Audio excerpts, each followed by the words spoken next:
Hello बच्चों, कैसे हैं आप सभी लोग। होप सारे लोग बढ़िया और मज़े में होंगे।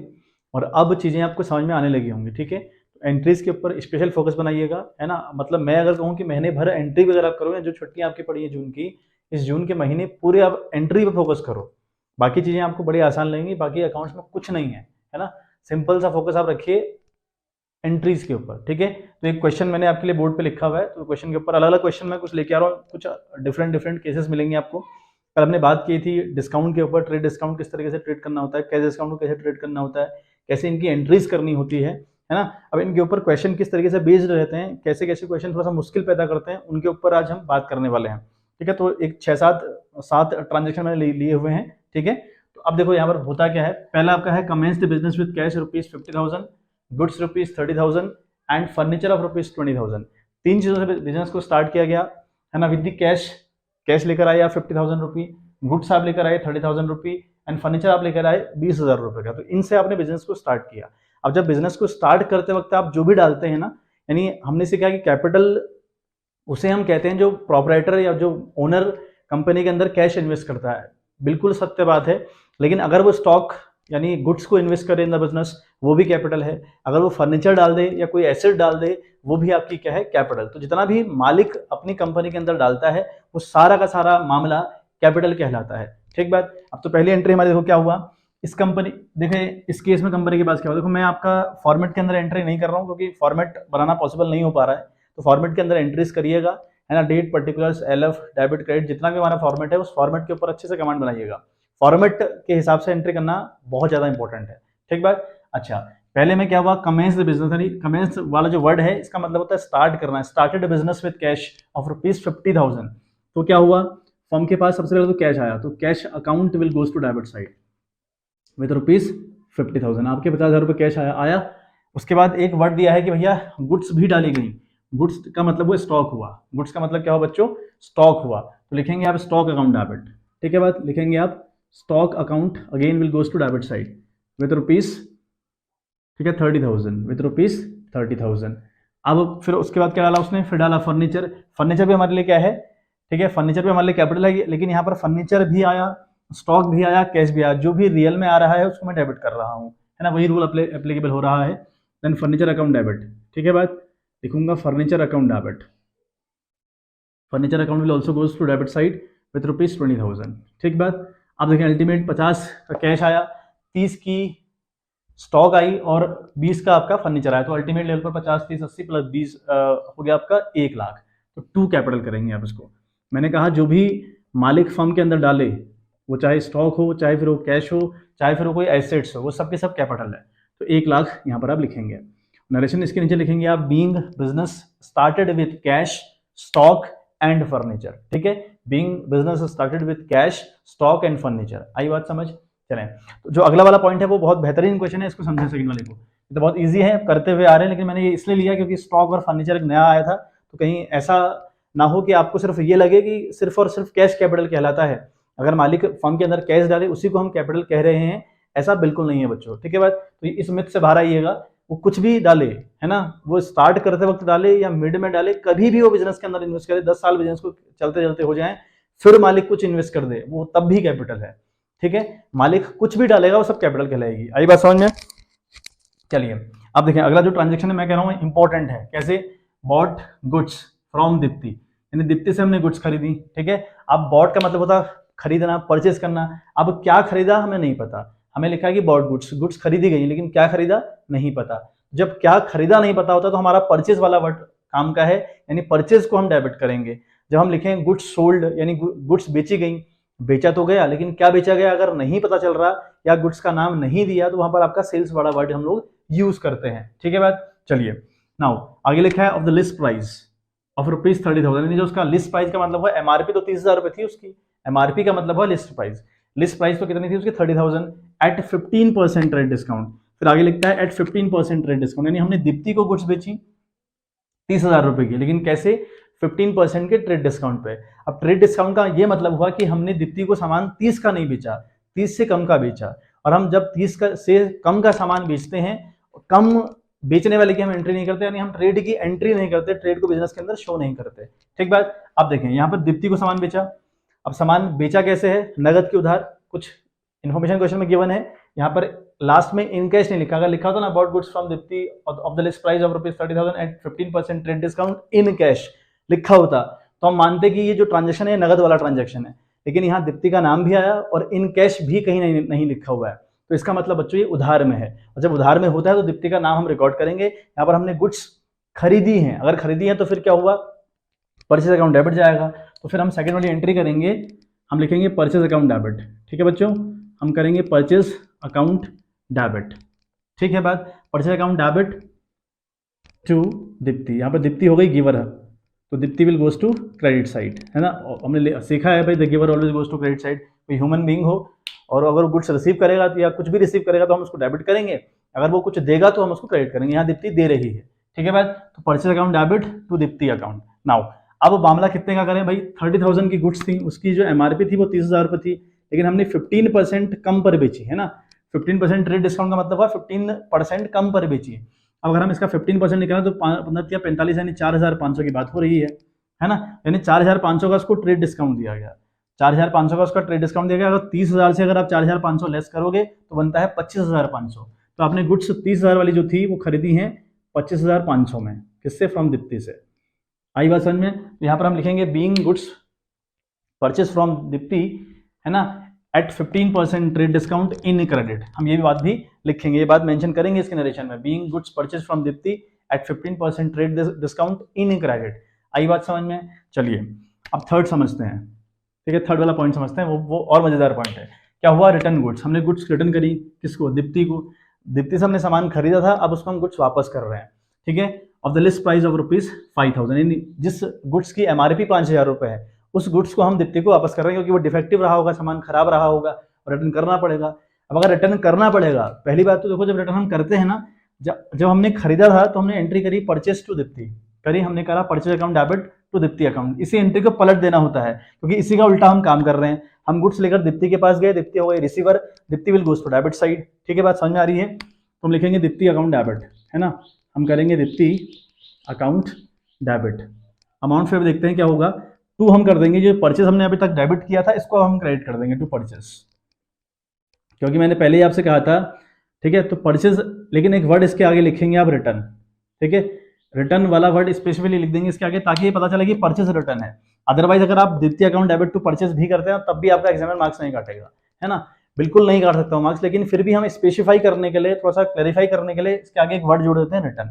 अल्टीमेट हो वही रहा है, परचेज आपका भाई एक बार यहाँ डेबिट गया, एक बार यहाँ क्रेडिट गया, डेबिट वाले को क्रेडिट करोगे तब जाकर अमाउंट लेस होते हैं, क्योंकि डेबिट और क्रेडिट की कोई मीनिंग होती नहीं है, ये प्लस और माइनस का काम कर रहे होते हैं, वी नो वेरी वेल। ठीक है बात, चलिए अब कितने की गुड्स हमने वापस की दीप्ति को, हमने 5,000 की गुड्स वापस की।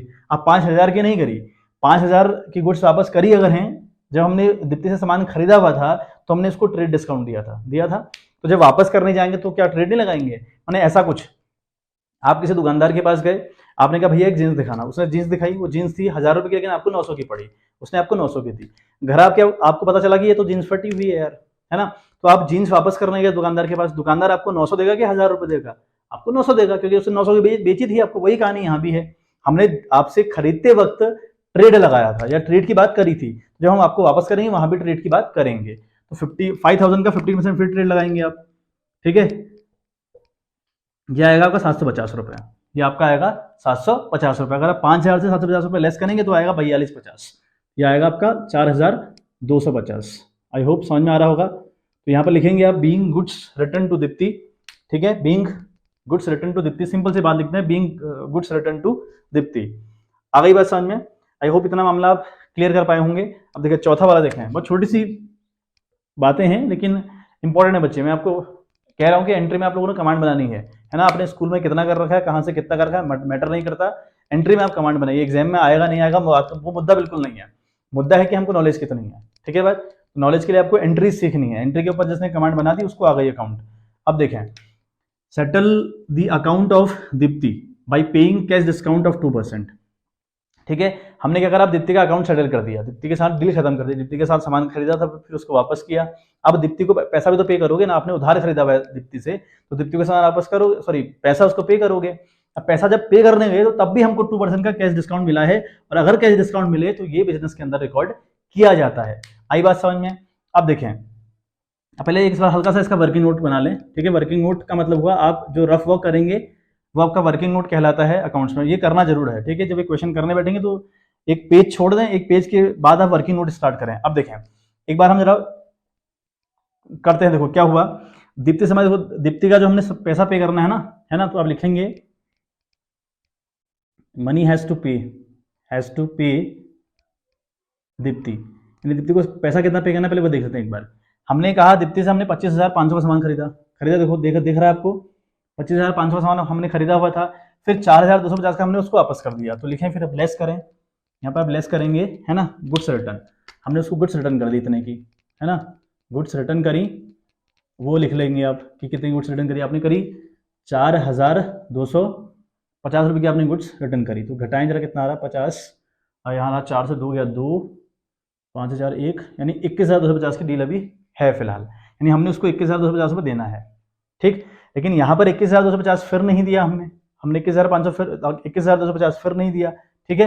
अब कितना हमने दिया यहाँ पर भी हमको फिर लेस करें, हमें डिस्काउंट मिल गया, है ना, डिस्काउंट मिला होगा ना, क्योंकि आप दीप्ति से आपने सामान खरीदा तो कैश आप दीप्ति को देंगे, तो दीप्ति आपको क्या करेगी, डिस्काउंट देगी। तो हमने डिस्काउंट रिसीव किया, तो लिखेंगे कैश डिस्काउंट रिसीव, है ना, यहाँ हमने कैश डिस्काउंट रिसीव किया बच्चों, कैसे 21,250 मल्टीप्लाई बाई 2/100, ये आपका डिस्काउंट निकलेगा। तो 21,250 इंटू 2/100 अगर आप करेंगे तो ये निकल रहा है 425 रुपये, ये निकल रहा है बच्चों 425 रुपये। लेस करें आप 5 आएगा, यहाँ 4 से 2 गया 2, 12,8 4 12, और यहाँ रहा 0 2, यानी 20,825 रुपये आप पेमेंट कर रहे हैं, ठीक है। आप पेमेंट कर रहे हैं 20,825 रुपये की, ये आपका कैश पेड हुआ, यहाँ पर लिखें कैश पेड, ठीक है।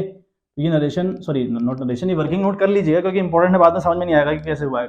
अब हुआ क्या, अल्टीमेट दीप्ति को हमने कैश दिया 20,825 रुपये और सेटलमेंट पूरा हो चुका है। अब यहाँ पे दीप्ति रिसीवर है, तो दीप्ति आपकी डेबिट जाएगी, है ना। तो आप करेंगे दीप्तिज अकाउंट डेबिट, कितने से, दीप्ति के साथ जो अल्टीमेट डील है वो 21,250 की डील है कि नहीं है। पहले 25,500 की थी, फिर 4,250 का तो सामान वापस कर दे, तो अब दीप्ति का मैंने देना है 21,250 रुपये, तो लिखेंगे 21,250 रुपये, ठीक बात, आ गई बात समझ में इतनी। अब टू कैश, कैश कितना गया मेरे पास से, तो कैश अकाउंट क्रेडिट करूँगा ना, क्योंकि कैश गया है ना, कैश गया कितना है 20,825 रुपये, हो गया है 20,825 रुपये। आ रही बात समझ में। अब यहाँ डिस्काउंट जो है आपने रिसीव किया है, और डिस्काउंट एक नॉमिनल वर्ड है, और इस नॉमिनल वर्ड की वजह से मेरे को इनकम आ रही है, और नॉमिनल वर्ड की वजह से अगर इनकम आई तो वो क्रेडिट जाएगी। वहाँ पर नियम था नॉमिनल का, all the expenses and loss goes to debit, जिस भी नाम से खर्चा हो डेबिट जाएगा, जिस भी नाम से इनकम हो क्रेडिट जाएगी। तो यहाँ क्रेडिट जाएगा डिस्काउंट रिसीव, तो लिखेंगे टू डिस्काउंट रिसीव, ठीक है, लिखेंगे टू डिस्काउंट रिसीव, ठीक है, बात समझ में आई। तो ये कितना हुआ 425 रुपये, ठीक बात। तो ये इसकी एंट्री होगी, तो लिखेंगे being cash paid to Deepti under 2% cash discount, ठीक है, इसकी नरेशन आएगी being cash paid to Deepti under 2% cash discount, ठीक है। एक बार इसका स्क्रीनशॉट ले लें क्योंकि मुझे अब रफ करना पड़ेगा, 5वां 6वां 7वां मेरे पास जगह नहीं है करने के लिए, तो मुझे रफ करना पड़ेगा पूरा मामला, क्योंकि जो 5वां वाला ट्रांजेक्शन है उसके अंदर थोड़ा वर्किंग नोट है 5 और 6 में, तो इतना आप एक बार इसके स्क्रीनशॉट ले लें। देखें बच्चे, तो मैंने वर्किंग नोट आप लोगों के लिए कर दिया है ना, वर्किंग नोट अदरवाइज टाइम खा देगा, वीडियो लेंदी हो जाएगी, तो मैंने इसलिए कर दिया। देखें अब यहाँ पर क्या दिया हमें, सोल्ड गुड्स टू मोहन, हमने मोहन को गुड्स बेची, ठीक है, ऑफ द लिस्ट प्राइस, मतलब उसकी एमआरपी थी 20,000 रुपये, ऑफ द लिस्ट प्राइस का मतलब हुआ उसकी एमआरपी कितनी है 20,000 रुपये। आगे कहता है कि at 15% trade discount, 15% trade discount का मतलब है 15% कम दाम पर बेचा गया, सामान तो 20,000 रुपये का था लेकिन उसको 15% कम पर बेचा गया। अच्छा, एंड 2% कैश डिस्काउंट, और क्या है, कह रहा 2% कैश डिस्काउंट की बात कर रहा है। फिर लिखा है कि Mohan paid 40% amount on the spot, यानी मोहन ने सिर्फ और सिर्फ 40% अमाउंट ऑन द स्पॉट पे किया। अब एक वर्ड है कैश डिस्काउंट, ये जो कैश डिस्काउंट है ना बच्चे, ये उतने पर लिया और दिया जाता है जितना अमाउंट आप पे कर रहे हो या रिसीव कर रहे हो, ठीक, ये बात याद रखनी है। मतलब जो कैश डिस्काउंट है, आप 2% कैश डिस्काउंट अलाउ करेंगे, बिल्कुल करेंगे, लेकिन इस 20 पे नहीं करेंगे आप लोग, जितना आपको लोग कैश रिसीव कर रहे होंगे ना, उसी अमाउंट पर आप इतना डिस्काउंट अलाउड करेंगे, या जब भी आप पेमेंट, जितनी भी पेमेंट आप कर रहे हो, सामने वाला उतने पर ही आपको कैश डिस्काउंट देगा। आ रही बात समझ में। चलिए, पहला तो है sold goods of Mohan of the list price. देखो इसकी जो वर्किंग नोट है वो कैसे किस तरीके से मेंटेन करना है ताकि गलतियां बिल्कुल नहीं होंगी। ये शुरुआत का दौर है, आराम से इत्मीनान से काम करना है ना, स्पीड के ऊपर मत देखिए कि मेरी स्पीड नहीं बढ़ रही, स्पीड बढ़ जाएगी बच्चे, वो विद द प्रैक्टिस बढ़ेगी। इतनी जल्दी, बहुत जल्दी स्पीड में काम नहीं होता है, और अकाउंट्स के क्वेश्चन इतनी जल्दी जल्दी नहीं बनते, ठीक है, थोड़ा सा टाइम लगता है। देखें, पहले आपने लिखना है वर्किंग नोट। वर्किंग नोट का मतलब हुआ जो रफ वर्क आप करेंगे, रफ में ना करते हुए क्वेश्चन के नीचे से लिखे। मैं कह रहा हूँ कि एक पेज पूरा ब्लैंक छोड़ दीजिएगा, उसमें एंट्री करिएगा और अगला पेज यूज करिएगा फॉर द वर्किंग नोट। अब वर्किंग नोट नंबर 1 है list price of the goods, यानी जो गुड्स की लिस्ट प्राइस है वो तो है बच्चे 20,000 रुपए, ठीक है, हमको दिया ना कि लिस्ट प्राइस 20,000 रुपए थी। इसको कैसे बेचा हमने? Less 15% rate discount. अब 20,000 का 15% अगर आप निकालेंगे तो बनेगा 3,000 रुपए बनेगा, तो 20 में से 3 गया तो आपका 17,000 रुपए, यानी हमने सेल जो सामान 20 का था उसको बेच दिया 17,000 रुपए में, यही हुआ ट्रेड डिस्काउंट का मतलब, ठीक। तो आपकी जो सेल्स हुई वो 17,000 रुपए की हुई। आई तो देखें, तो यहां तक की बात समझ में आ गई, सेल्स तक की बात समझ में आ गई। अब आगे कहानी क्या है, उसने कहा कि ऑन द स्पॉट उसने 40% पे करे, तो 17,000 का 40% अगर आप निकालेंगे तो आएगा 6,800 रुपए, आएगा 6,800 रुपए, ठीक हो गया। अब यहाँ पर 6,800 रुपए वो आपने देखो, आपने सेल करी, वो आपको कैश दे रहा था, तो आपने कहा नहीं आप डिस्काउंट ले लो, तो आपने डिस्काउंट अलाउड किया, यहाँ पर आपने क्या किया? डिस्काउंट अलाउड किया, ठीक है। डिस्काउंट अलाउ कितना? 6,800 का 2%। उसने कहा ना कि डिस्काउंट की बात 2% करिए, फिर मैं कह रहा हूँ कि उतने कैश पर आप डिस्काउंट अलाउ करेंगे जितना आप कैश रिसीव करने जा रहे हैं।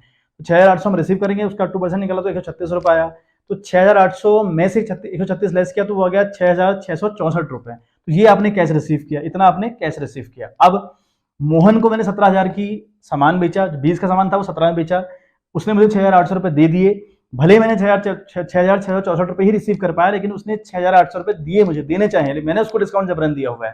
तो डील अब कितने की बची हुई है? तो पेंडिंग अमाउंट 17,000 की सेल करी, 6,800 उसने मुझे ऑन द स्पॉट दे दिए, ठीक बात। डिस्काउंट को हटाते हुए 6,800 दिया ना, ये गलती मेरी है, डिस्काउंट मैंने उसको दिया है, तो गलती उसकी नहीं है। तो अब कितना? 10,200 का अमाउंट पेंडिंग है उसके नाम पर।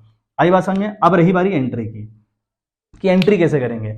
सबसे पहले देखो, आपके पास कैश रिसीव किया आपने, आया कैश आपके पास, अगर आप सेल कर रहे हैं कुछ कैश आपके पास आया तो बिल्कुल आया, तो हम कैश अकाउंट डेबिट करेंगे। कौन सी एंट्री है? चौथी, ठीक है। इधर 5वीं एंट्री है ये, नॉट चौथी, ये 5वीं एंट्री है। तो आप क्या करेंगे? सबसे पहले तो आप करेंगे कैश अकाउंट डेबिट, ठीक है, आप लोग करेंगे कैश अकाउंट आप डेबिट करेंगे। कैश अकाउंट डेबिट किया कितने से भाई? आपका आया 664, यानी 6,664 रुपए आपके पास कैश आया।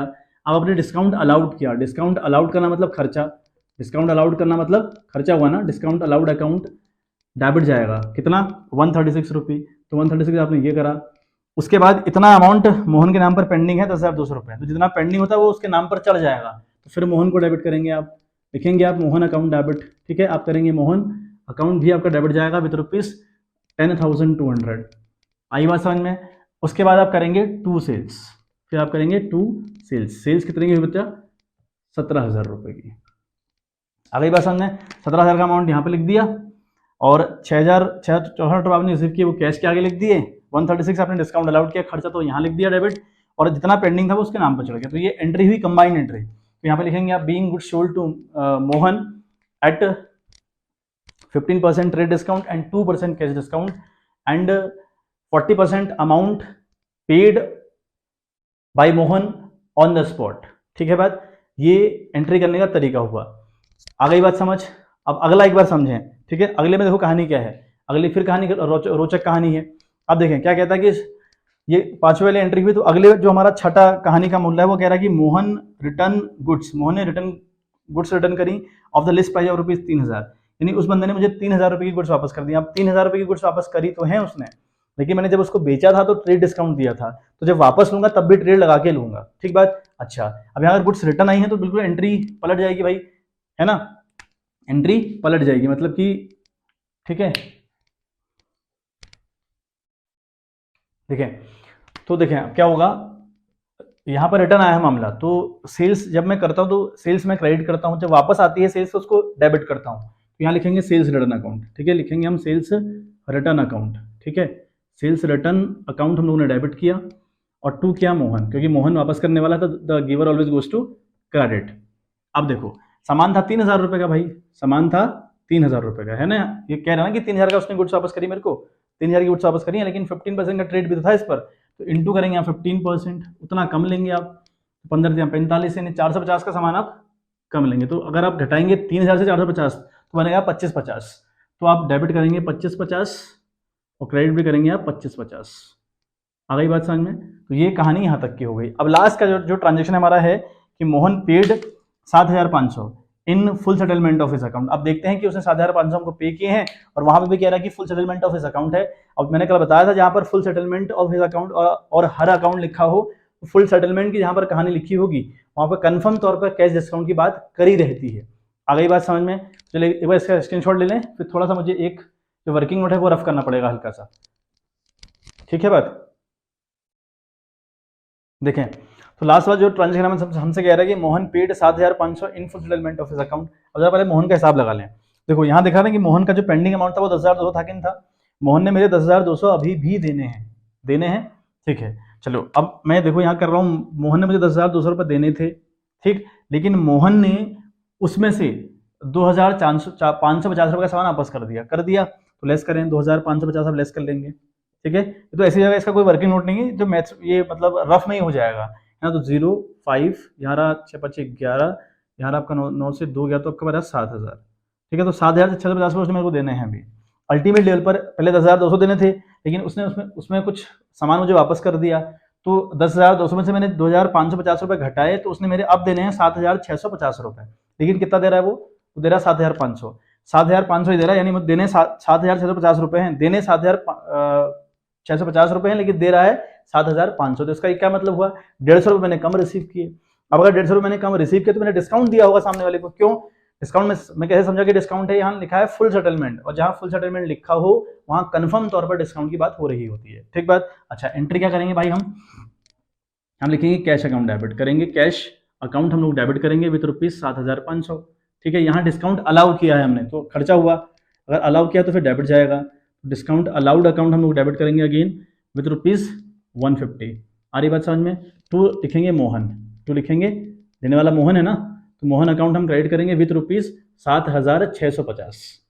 7,500 नहीं करोगे आप, 7,650 करोगे, क्योंकि डील पूरी खत्म हो गई है। तो जितना भी पूरा अमाउंट आएगा वो आप लिखेंगे मोहन के आगे, ठीक। तो यहाँ पे लिखेंगे being cash receive from Mohan in full settlement of his account, ठीक है बात।